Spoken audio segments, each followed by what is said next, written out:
बिस्मिल्लाहिर्रहमानिर्रहीम। अस्सलाम वालेकुम दोस्तों, आज हम बनाएंगे अरवी सालन का गोश्त बनाएंगे। आज हम जो है वो अरवियां बनाएंगे और साथ मोटा गोश्त जो है वो बनाएंगे। तो किस तरह बनाएंगे, कितने आसान तरीके के साथ बनाएंगे और कितना मज़ेदार सा बनाएंगे, ये आप वीडियो को एंड तक देखेंगे तो आपको पता चलेगा। तो शुरू करते हैं बनाना। सबसे पहले हमने ले लिए है कुकिंग ऑयल। कुकिंग ऑयल को हमने अच्छी तरीके से गर्म करने के बाद हमने इसमें प्याज ऐड कर देना है, बारीक कटा हुआ। हल्का ब्राउन प्याज कर लेना है। जब हल्का सा ब्राउन हो जाएगा तो फिर हम इसमें गोश्त बॉईल किया हुआ हम इसमें ऐड कर देंगे, ताकि अच्छे तरीके से हमारा जो है वो गोश्त जो है हो जाए फ्राई। क्योंकि हमने गोश्त की स्मेल ख़त्म करनी है, तो इसलिए हमने प्याज के अंदर डालेंगे तो गोश्त की जो स्मेल आती है वो ख़त्म हो जाएगी।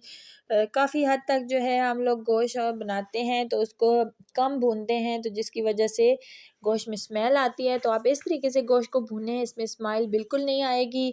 और साथ ही हम इसमें लहसुन अदरक का पेस्ट ऐड कर देंगे, उसको भी अच्छे तरीके से भूनेंगे। और फिर हम इसमें ऐड करेंगे टमाटर।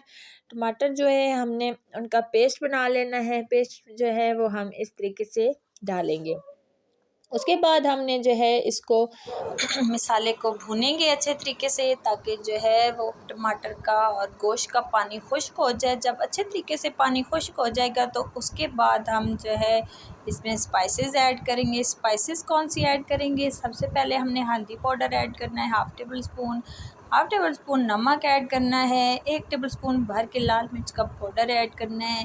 बेशक से मसाले हम ऐड इसमें करेंगे। और उसके बाद हमने थोड़ा सा जो है वो कश्मीरी लाल मिर्च का पाउडर जो है वो हमने ऐड करना है। साथ ही हमने हरी मिर्चें बारीक काट के ऐड कर देनी है और थोड़ा सा पानी डाल देना है। और उसके बाद देख सकते हैं आप, मज़ेदार सा टेस्टी सा मसाला जो है वो भून चुका है।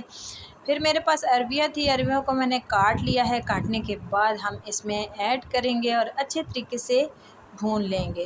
जब अच्छे तरीके से भून जाएंगी फिर हमने हस्बे ज़रूरत हस्बे टेस्ट पानी ऐड करना है, ताकि हमारी जो अरवियाँ हैं वो अच्छे तरीके से गल जाएँ और ग्रेवी वाला मज़ेदार सा अरविया गोश्त का सालन जो है वो पक जाए।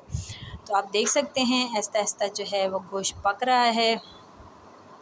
मज़ेदार सा जो है वो टेस्टी सा हमारा सालन रेडी हो चुका है। तो इसी तरीके से मज़ेदार से जो है वो सालन पक चुका है, आप देख सकते हैं।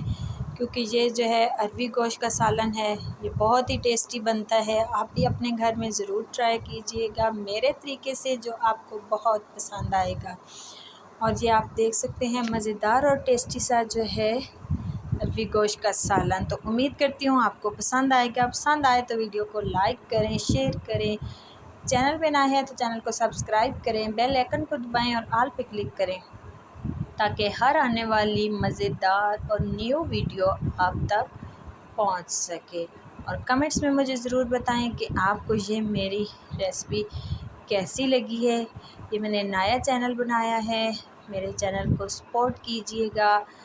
मिलते हैं नेक्स्ट वीडियो में, तब तक के लिए अल्लाह हाफिज़।